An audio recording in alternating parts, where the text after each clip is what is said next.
The crystal chandeliers glimmered overhead, their soft glow casting an elegant light across the restaurant's marble floors. The clink of fine china and murmured conversations created an air of sophistication, a haven for the city's elite, where the scent of aged wine and expensive colognes filled the air.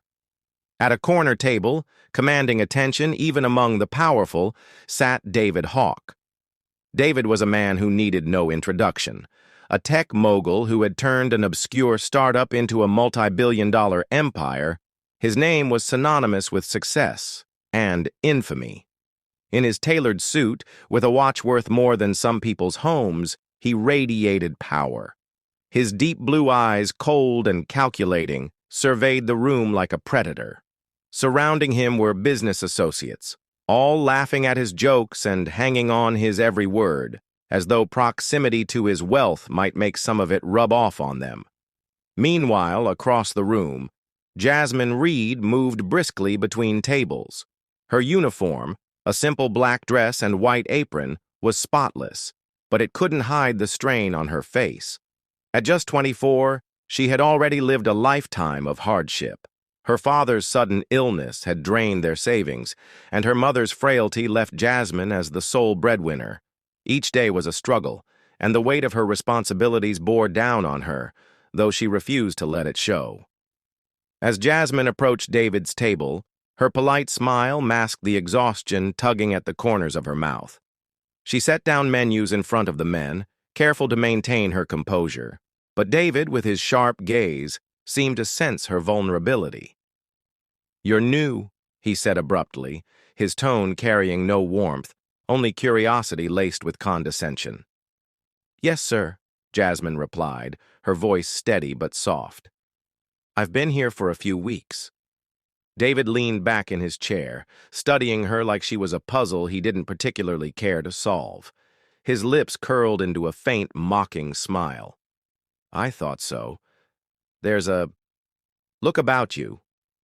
Jasmine's stomach churned, but she didn't respond. Years of dealing with difficult customers had taught her to keep her head down and her emotions in check. "I'll have the sea base," David said, dismissing the menu with a flick of his hand. "And make sure it's fresh this time. I don't need another disaster." "Yes, sir," Jasmine said, her voice calm despite the tightening in her chest. She turned to leave, but his voice stopped her in her tracks, louder now, meant to draw attention. "Tell me," he drawled, "how does a woman like you end up in a place like this?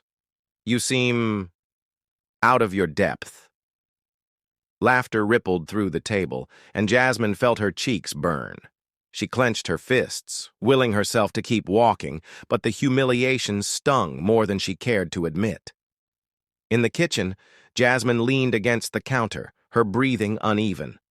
The steel surface of the fridge reflected her tired face, and she felt a wave of anger rise in her chest. She had endured years of disrespect and hardship, but this was different. David Hawke had humiliated her in front of an entire restaurant, treating her like she was nothing. A co-worker, Maria, approached her cautiously. "Don't let him get to you," she said softly. "He's not worth it." Jasmine looked at her, her jaw tight. Why do people like him get to treat others this way? Why does no one ever stop them? Maria sighed. "Because men like David Hawke write the rules, and people like us, we're just trying to survive in their world." But Jasmine wasn't content to let it slide. Something inside her had shifted. The humiliation, the years of struggle, the countless nights of working herself to exhaustion, all of it boiled over into a resolve she hadn't known she had. Later that night, as the restaurant emptied and the lights dimmed, Jasmine waited. David Hawke, surrounded by his entourage, laughed as they prepared to leave. But as he approached the exit, Jasmine stepped forward, her heart pounding in her chest. "Mr. Hawke," she said, her voice clear and steady.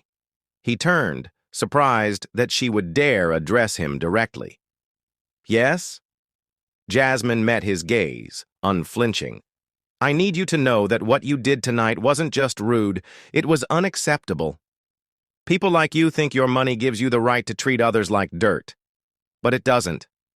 Not with me. The room fell silent.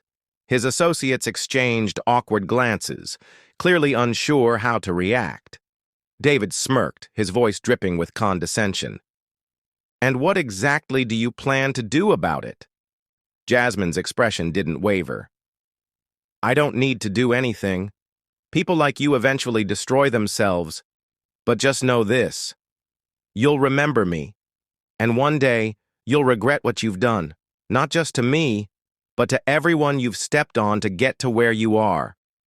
David's smirk faltered for just a moment, but it was enough. Jasmine turned and walked away, her heart pounding with a mix of fear and exhilaration.